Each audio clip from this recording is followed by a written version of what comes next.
Bonjour, bienvenue sur Contre Pop Culture. Aujourd'hui, un top 10 des meilleurs BD de fantasy. Alors, la fantasy, moi, c'est mon genre préféré. Et du coup, bien, voilà, j'ai voulu vous faire un top BD sur la fantasy. Et du coup, j'ai relu un peu toutes les BD que j'avais de fantasy. J'ai cherché ce qu'il y avait de mieux. Et bien, je pense vous faire un top 10 qui tient la route, qui est solide, bien sûr, en toute subjectivité. Il y a pas mal de très bons titres qui sont restés sur le carreau parce que la sélection a été rude. Alors en neuvième position, eh bien, c'est Elric de chez Glénat, l'adaptation de l'œuvre de Michael Moorcock. C'est Blondel, Polly, Recht et Bastide. C'est un projet avec pas mal de monde dessus qui a demandé du temps. Il y a 3 tomes qui sont sortis pour l'instant. Le premier, Le Trône du Rubis. Le deuxième, c'est Stormbringer. Et le troisième, c'est Le Loup Blanc. Voilà, des magnifiques couvertures. Alors le premier tome, pour moi, c'était une vraie claque. J'ai trouvé que c'était, je vous montre quelques images rapidement, c'était absolument magnifiquement illustré, et puis un parti pris graphique, voilà, où on ne cache pas la violence, parce que c'est Elric, c'est l'empereur de Melniboné. C'est un peuple barbare, enfin cruel et sadique, qui a des tas de serviteurs en esclavage, voilà, qui convoque les seigneurs du chaos avec de la magie. Et Elric, c'est un albinos qui est faible en fait, et donc du coup qui a besoin de potions et de rituels pour avoir de la force. Et du coup, les gens le remettent en cause, voilà, et son peuple le remet en cause, et du coup, il va y avoir un complot pour essayer de le destituer, et voilà. Et après, l'histoire se met en marche. Là, les scénaristes, ils ont changé l'histoire de Michael Moorcock, mais Michael Moorcock, lui, il a dit que c'était tout à fait valable, et qu'il avait trouvé que c'était la meilleure adaptation de son œuvre. Pour l'instant, 3 tomes parus. Le 4e tome va sortir dans un mois ou deux, je crois, et finira le premier cycle d'Elric. Donc c'est une très bonne BD si vous aimez voilà, la fantasy, ce côté, voilà, il va partir à l'aventure, Elric, il va rencontrer des tas de personnages, et voilà, c'est un peu dans le style Conan le barbare, voilà, des aventures de fantasy. En 9e position, Wicca, alors d'Olivier Ledroit et de Thomas D. Donc Wicca, en fait, c'est chez Glénat aussi. C'est Olivier Ledroit. Et Olivier Ledroit, c'est lui qui a dessiné les Chroniques de la Lune Noire, au moins pour les premiers tomes. Et les Chroniques de la Lune Noire auraient très bien pu figurer dans ce top 10. Mais il y a tellement de tomes, après ça a changé de dessinateur, voilà, c'est un peu sans fin ce cycle, que voilà, Wicca, c'est en 3 tomes, et c'est Olivier Ledroit qui dessine les 3 tomes, et Olivier Ledroit, c'est un génie du dessin. Je vais vous montrer ça, il y en a vraiment, c'est des véritables tableaux. Alors, Olivier Ledroit, lui, il n'aime pas les pages blanches sur les côtés, il fait des pages entières de dessin. Alors, il y a des couleurs partout, il y a... voilà, c'est incroyable, c'est une profusion de détails et de couleurs, c'est des véritables peintures. Et là, on est dans un univers où on va suivre le destin d'une fée dont les parents sont assassinés, et qui va, voilà, on va suivre son... Alors, il y a un peu tout ils ont un peu tout mis là-dedans, les mythes nordiques, ils ont mélangé, alors, au début il y a une carte, on voit toutes les styles, ils ont un peu pris un peu dans toutes les mythologies pour créer un monde, le monde de Pan. Et du coup, voilà, il y a un peu tous les styles qui s'entrechoquent là-dedans. En tout cas, c'est hyper bien dessiné, hyper bien mis en page. Voilà, c'est toujours extrêmement beau. Et les 3 tomes en mettent plein la vue, franchement. Au départ, c'est une histoire qui était faite pour être en 4 tomes. Et puis finalement, ben, le dernier tome est un peu plus long que les autres. On en fait en 3, mais vous voyez, c'est des véritables planches incroyables dans différents sens. Et à chaque page, on se dit waouh, ça c'est incroyable. Il en met vraiment plein la vue. Alors certains diront que c'est un peu trop, peut-être, mais en tout cas, on peut pas dire qu'il n'y a pas un travail extraordinaire d'Olivier Ledroit. En 8e place, Slain. Alors Slain, j'en avais parlé dans ma vidéo sur les Celtes. C'est voilà, ça s'inspire un peu des légendes celtes et de ces héros. Et on a Pat Mills et Simon Bisley qui ont fait. Alors pour moi, c'est en 4 tomes. Après, il y a eu d'autres histoires qui ont eu lieu avec d'autres dessinateurs. Mais là, moi, vraiment, je trouve que c'est des véritables peintures. on a voilà, les mythes des Celtes avec, c'est un peu le grand guerrier Cuchulainn dont il s'inspire. Et il y a des véritables tableaux. Voilà, c'est des tableaux et c'est hyper bien fait et c'est vraiment magnifique. Slain, voilà, si on aime le style de dessin, voilà, ça en met absolument plein la vue dans le style Heroic Fantasy, le barbare qui a des crises de furie, de rage berserk. Voilà. C'est vraiment 4 tomes à recommander. Si vous aimez ce style-là, vous ne serez pas déçus du tout. En 7e position, Complainte des Landes perdues chez Dargaud. Alors, la Complainte des Landes perdues, il y a plusieurs cycles en fait. Il y a le cycle de Rosinski, voilà, c'est toujours avec le même scénariste. Par contre, Dufaux, il a fait les 3 cycles. Il y a le 2e cycle qui était avec le dessinateur Delaby, et le 3e cycle qui est avec Doria Tillier, voilà. Et du coup, ce cycle, moi j'ai choisi de vous présenter le 2e cycle, qui est, parce que je ne voulais pas vous présenter trop de Rosinski, parce qu'il va y en avoir après. Et alors c'est très beau, c'est des histoires de sorcières dans des paysages de Landes, style Irlande ou Écosse, désolé, et on est dans un Moyen-Âge où les belles femmes sont souvent des sorcières cachées avec des chevaliers qui luttent contre ces sortilèges, et il y a des démons, et franchement, c'est hyper bien dessiné. L'histoire est vraiment intéressante. Voilà, et là vous avez une intégrale de ce 2e cycle. Voilà, vous avez 1, 2, 3, 4 albums, donc c'est très intéressant chez Dargaud. Et ça s'est continué du coup avec un autre cycle qui a 2 tomes pour l'instant, toujours chez Dargaud avec un autre dessinateur. Et le cycle de Rosinski était si super. Mais comme en 6e place, on a Torgal, voilà, Torgal chez Le Lombard. Et alors Torgal, il n'est pas à présenter, hein, c'est un héros comme peut être Tintin ou Spirou, qui est hyper connu. Voilà, c'est le maître dans le style fantasy, cet enfant venu des étoiles qui est tombé chez les Vikings un peu, voilà, chez les barbares. Et moi, j'ai toujours beaucoup aimé, alors il y a énormément de tomes, j'ai toujours beaucoup aimé le cycle de K, qui regroupe plusieurs albums, voilà, les Archers, le Pays K, Les Yeux de Tanatlok, La Cité du Dieu perdu et Entre Terre et Lumière. Donc ce cycle de K, dans une intégrale chez Le Lombard, c'est top, parce que vous avez tous ces albums, vous avez 5 albums, et dans une très belle édition en couleur, voilà, qui est vraiment très très jolie. Et donc vous avez cette histoire, là c'est un peu Torgal chez les Incas ou les Aztèques, avec de la magie. Il va lutter contre une espèce de dieu qui vient comme lui de loin, des étoiles, et il va faire la rencontre de la fameuse Cris de Valnor. Voilà, c'est hyper bien dessiné, voilà, avec les jeux de lumière de Rosinski. Voilà, franchement, une épopée qui est très très belle. Voilà, c'est peut-être pour moi le meilleur cycle de Torgal. Voilà, les spécialistes me diront si oui ou non c'est le mieux, mais celui-là je vous le conseille, il peut se lire sans avoir lu avant ou après. Voilà, le cycle de Torgal. Et je mets ex aequo parce que Rosinski, il est monumental avec Van Damme, et là il a fait des choses avec Torgal extraordinaires, et il a fait ce one-shot, le grand pouvoir de Schinkel, chez Casterman. Il voulait en fait faire une histoire en noir et blanc, un grand format comme ça, dans le style Heroic Fantasy, un peu Tolkienesque comme ils disent. Et donc du coup, il a eu un succès fou, ce grand pouvoir de Schinkel, et moi je ne l'avais pas lu. Et donc, on me l'a offert pour mon anniversaire, c'est des amis qui me l'ont offert. Et donc, du coup, en noir et blanc, on a un dessin de Rosinski qui est absolument extraordinaire, avec des jeux d'ombre, de lumière.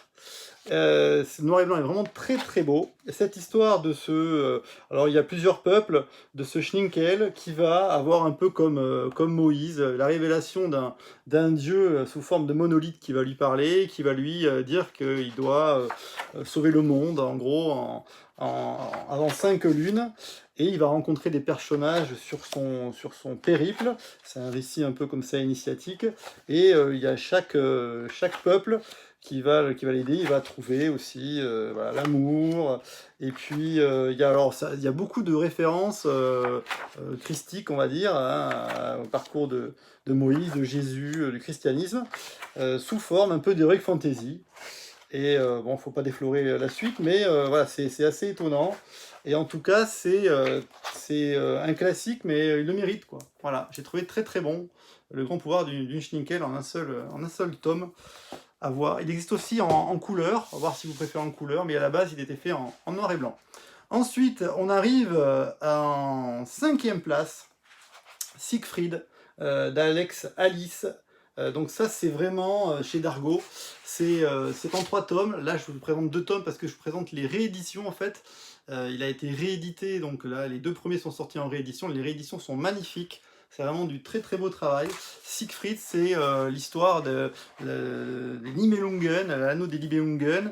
Voilà, les mythes vraiment nordiques. Et là, Alex Alice, il a fait de très très beaux dessins. C'est coloré magnifiquement. Voilà, c'est mis en scène. Ça en met plein la vue avec Odin, les Valkyries. Voilà, ça aurait dû faire un dessin animé. Ils avaient fait même une bande-annonce et puis finalement ça n'a pas eu lieu. Mais ça avait tout pour faire un magnifique animé. Voilà, avec le Fafnir, le dragon, toutes les mythes du Nord, tout y passe, les géants. Et avec toujours un incroyable vraiment dessin et des planches il y a un effet waouh très souvent. Et on suit l'itinéraire de Siegfried. Et le 2e tome, la Valkyrie, est toujours excellent. C'est donc une histoire en 3 tomes. Voilà, c'est vraiment très très beau. Si vous aimez donc les légendes un peu nordiques, et puis voilà, les très très beaux dessins, ça c'est vraiment excellent. Alex Alice, qui est donc en 5e place. En 4e place, on monte. Les 5 terres. Alors les 5 terres, c'est un projet gigantesque chez Delcourt, de l'Héloïne, en fait, c'est plusieurs scénaristes qui se sont mis sous un pseudo, et le reculé, de faire une sorte de trône de fer version animalier. Alors avec, voilà, les personnages ont plusieurs races. Alors il y a 5 terres. Donc là, le premier cycle comportera 6 albums, c'est le cycle 1 sur Angléon, voilà, cette zone-là. Et après, il y a les autres terres, donc ça veut dire qu'il y a au moins 1, 2, 3, il y aura 5, puisque c'est les 5 terres, il y aura 5 cycles normalement, si ça marche. Et donc le scénario, c'est Andonis, Chauvel et Wong, sous le pseudo l'Héloïne. Et donc c'est une histoire avec des lions, des tigres qui cohabitent dans ce pays d'Angléon et qui font des intrigues. Voilà, c'est un peu les rois maudits version avec des animaliers. Franchement, la maturité des questions posées, le scénario, il est extra. Voilà, il n'y a pas énormément d'action, il y en a toujours un petit peu dans chaque épisode. Il y a de l'action, c'est très bien dessiné, c'est très bien colorié, mais c'est surtout les personnages. Voilà, le choix de mettre à chaque fois des personnages comme ça en couverture, c'est parce que ils ont vraiment bien développé les personnages. Et franchement, en BD, j'ai rarement vu un scénario comme ça aussi mature, avec tout ce côté intrigue, coup. Franchement, c'est vraiment excellent. Voilà, je ne sais pas si je le dis bien, mais en tout cas, c'est la profondeur des personnages, les intrigues, les coups bas, qui font le sel des 5 terres, et on a vraiment envie de connaître la suite. Et si ils arrivent à faire toute la série à ce niveau-là, parce que les albums sortent très régulièrement, eh ben, ça va être monumental. Donc je vous le recommande chaudement. Les 5 terres, c'est absolument excellent. De toute façon, là, il n'y a que des choses excellentes. En 3e position, Les Compagnons du Crépuscule de Bourgeon. C'est 3 tomes en fait, Les Compagnons du Crépuscule. C'est sorti chez Casterman. Bourgeon, c'est un dessinateur extraordinaire. Il a fait Les Passagers du Vent, bien sûr. Et là, Les Compagnons du Crépuscule, le premier tome s'appelle Le Sortilège du Bois des Brumes. On est dans un côté Moyen-Âge fantastique, avec voilà, un chevalier qui va prendre, un chevalier dont on ne voit pas le visage, qui va trouver un écuyer, et qui va partir dans une aventure. Voilà, on est en plein Moyen-Âge, on a une ambiance un peu à la Excalibur, il va y avoir des créatures, ils vont tomber sur des sortes de créatures qui vont les emmener dans des aventures. Bourgeon, il a vraiment un dessin hyper détaillé, et donc le deuxième tome c'était Les yeux d'étain de la ville glauque, et le troisième tome pour moi qui est monumental, c'est Le dernier chant des Malater.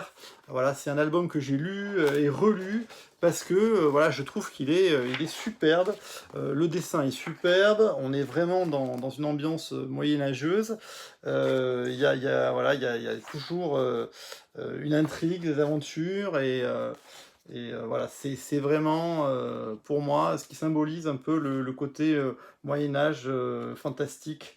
Voilà, j'ai trouvé ça excellent, Bourgeon. Ensuite, alors là j'ai eu beaucoup de mal à séparer les deux premiers. Voilà, pour moi ça a été, j'ai pas mal hésité, parce que là il y avait vraiment du poids lourd. Et ça a été un coup de cœur terrible pour moi. Servitude, c'est chez Soleil, de Bourgier et David. On m'en avait parlé, voilà, je savais que Servitude c'était très bien. C'est en 6 tomes. Voilà, c'est 6 tomes, Servitude, et c'est absolument excellent. Ils ont mis très longtemps à faire toute la série. Elle vient de se finir il y a quelques mois à peine. Et si on devait comparer Servitude pour moi à des romans, je vais comparer à Steve Erickson, Les Jardins de la Lune, parce que c'est une des rares BD où on est tellement projeté dans un univers de fantasy que à la première lecture, on est un peu perturbé, on a du mal à comprendre. Et du coup, on a envie de relire. Alors, tout est dessiné dans des tons comme ça, un peu sépia. Il y a un culte du détail, tout est millimétré, les armures, les armes, les peuples. Alors c'est l'histoire de quoi, Servitude? C'est l'histoire de plusieurs peuples en fait. Chaque peuple est descendant d'une puissance. Alors il y a les anges, les fées, les dragons, on ne les voit plus.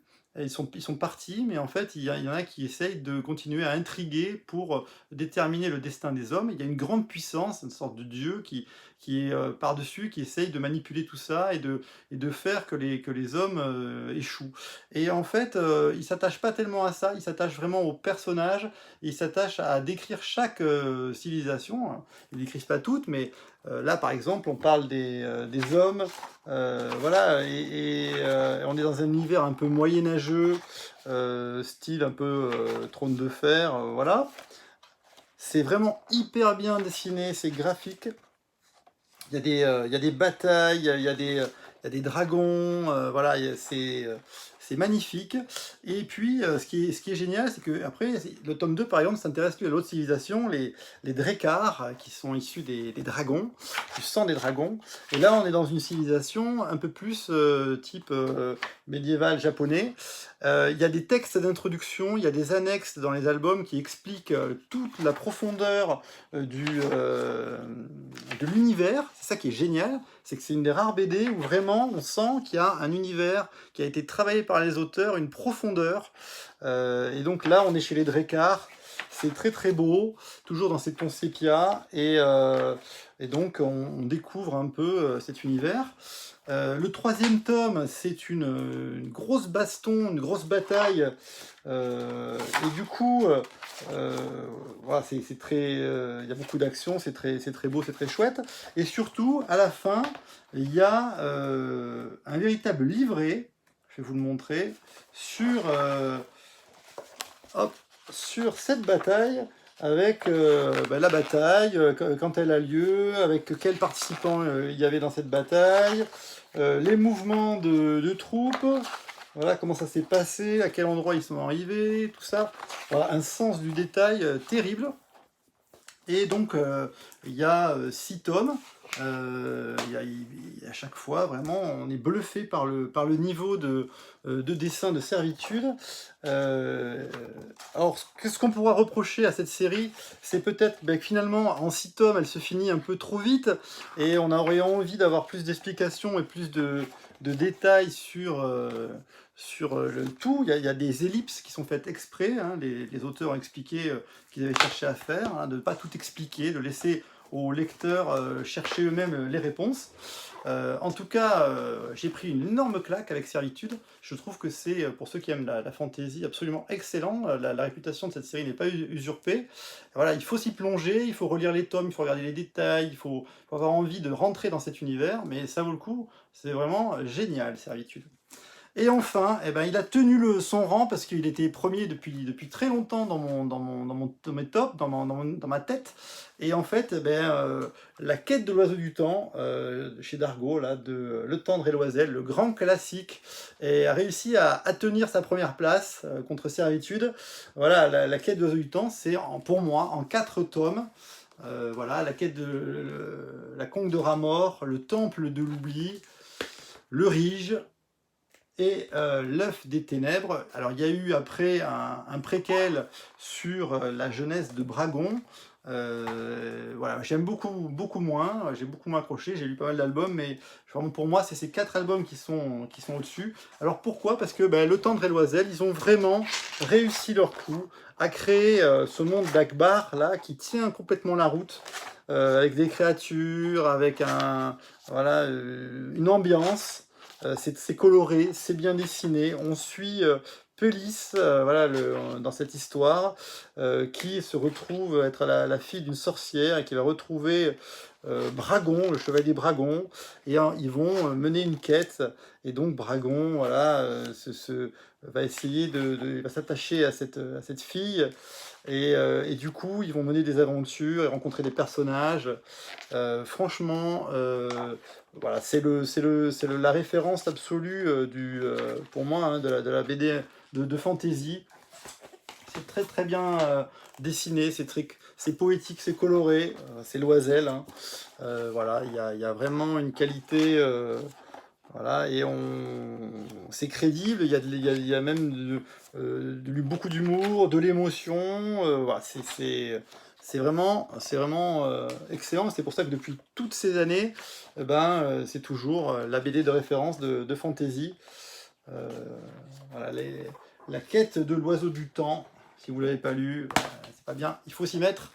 Voilà, qui conclut ce top. Alors bien sûr, il y a plein de grands livres qui sont restés un peu sur le carreau. L'Enfeuse de Troie, il y a eu voilà, plein de choses que j'ai lues et j'ai hésité. Mais voilà, n'hésitez pas du coup à me dire, vous, les BD, quels sont vos tops? Voilà, dites-moi. Moi j'aurais plutôt mis tac, tac, tac, tac. Et voilà. Et c'est toujours intéressant de regarder. Mais cette sélection-là, je trouve elle est pas mal. À bientôt sur le blog Contre Pop Culture pour de nouvelles vidéos. Merci, au revoir.